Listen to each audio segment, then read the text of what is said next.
আসসালামু আলাইকুম রাহমাতুল্লাহি ওয়া বারাকাতুহু। আজকে আমরা যে বইটি নিয়ে আলোচনা করব সেটি হলো বুনিয়াদি আকাইদ। লেখক হলেন মাওলানা বেলাল বিন আলী। এই বইটি সর্বপ্রথম প্রকাশিত হয় ইসলামী বইমেলা 2022 সালে এবং এই পর্যন্ত মোট 3টি সংস্করণ বের হয়েছে। আমরা আজকে এই বইটি নিয়ে বিস্তারিত কিছু আলোচনা করব। সকলে ভিডিওটি মনোযোগ সহকারে দেখতে থাকুন। বুনিয়াদি আকাইদ নামটি শুনেই বুঝতে পারছেন এটি আকীদা বিষয়ক একটি বই। প্রাথমিক অবস্থায় ইসলামী আকীদা শেখার জন্য এই বইটি খুবই প্রয়োজনীয়। বইয়ের লেখক কোরআন, হাদিস, ফিকহ, ফাতোয়া এবং শরাহ, সিরাহ ও তারিখ থেকে প্রায় 500-র অধিক রেফারেন্স উল্লেখ করেছেন। অর্থাৎ বইটি খুললে আপনারা বুঝতে পারবেন লেখক তার সকল দাবির পক্ষে উপযুক্ত স্থান থেকে শক্তিশালী দলিল উপস্থাপন করেছেন। আকীদা বিষয়ক বইয়ের জন্য যেটা খুবই প্রয়োজন, আরো বিস্তারিত বললে বুঝতে সুবিধা হবে।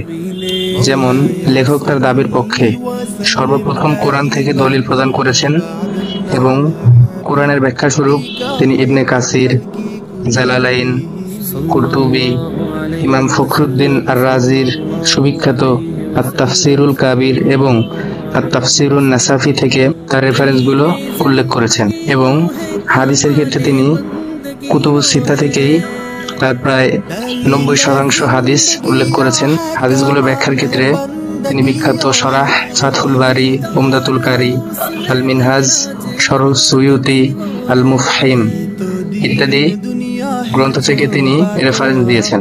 আকীদার ক্ষেত্রে তিনি সুবিখ্যাত গ্রন্থ আল আকিদাতুত তাহাবী এবং ফিকহুল আকবার ও ফিকহুল আবসাত থেকে তিনি রেফারেন্স উল্লেখ করেছেন। ফাতাওয়ার ক্ষেত্রে তিনি খুবই বিখ্যাত একটি গ্রন্থ ফাতাওয়ায়ে শামী এবং সালাফিদের খুবই গ্রহণযোগ্য একজন আলেম শাইখ উসাইমিনের ফাতোয়ায়ে আরকানুল ইসলাম এবং মুহাম্মদ ইবনে আব্দুল ওয়াহাবের ফাতোয়ায়ে মাসাইল এই কিতাব থেকেও তিনি পর্যাপ্ত রেফারেন্স উল্লেখ করেছেন। এবং তারিখের ক্ষেত্রে আমরা সুবিখ্যাত দুটি গ্রন্থ দেখতে পাই, আত-তাহমিদ এবং সিয়ারু আলামিন নুবালা থেকে তিনি রেফারেন্স উল্লেখ করেছেন। বইটির বিষয়বস্তু নিয়ে কথা বলতে গেলে আমরা দেখতে পাবো লেখক তার বইটিকে প্রায় 8টি অংশে বিভক্ত করে আলোচনা সাজিয়েছেন।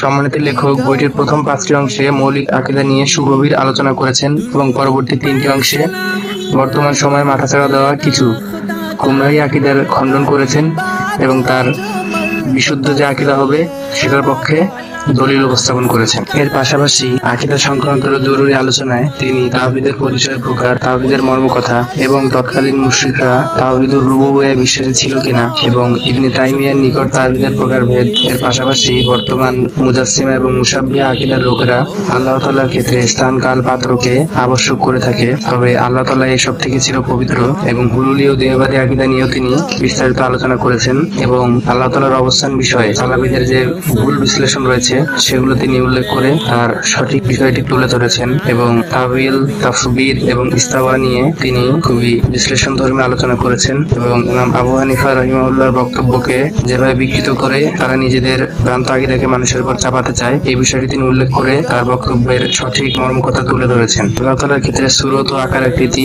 শব্দের ব্যবহার পর্যালোচনা করেছেন। পাশাপাশি তিনি ওয়াসিলা, তাসাউফ, কারামত, কাশফ, ইলহাম ইত্যাদি বিষয়গুলোর মধ্যে পার্থক্য এবং তারা অপব্যাখ্যা করে থাকে, এগুলোকে অস্বীকার করে থাকে এই বিষয়টিও তিনি এখানে পরিষ্কার করেছেন। সাধারণত আকীদার কিতাব পড়তে গেলে সেখানে দেখা যায় আরবি ভাষায় বহুল ব্যবহার রয়েছে, তবে এই বইয়ের একটি সুবিধার দিক হলো এখানে সহজ সরল বাংলা ভাষায় প্রতিটি বিষয় আলোচনা করা হয়েছে, ফলে স্কুল, কলেজ ও বিশ্ববিদ্যালয়ের ছাত্রদের জন্য এটা খুবই উপকারী হবে। বর্তমান সময়ে বিশুদ্ধ ঈমান ও আকীদা শেখার জন্য প্রাথমিক পর্যায়ে এই বইটি পড়তে অনুরোধ করব। 52 পৃষ্ঠার হার্ড কভার ও প্রিমিয়াম কোয়ালিটির এই বইয়ের বর্তমান বাজার মূল্য হচ্ছে 300 টাকা। কুমারিতে ই-বুক পাওয়া যাচ্ছে মাত্র 30 টাকায় যাবেন। এই বইটি মূলত অনলাইন থেকে আপনারা খুব সহজেই ক্রয় করতে পারবেন, রকমারি ওয়েবসাইট থেকে কিংবা ওয়াফি লাইফ থেকে।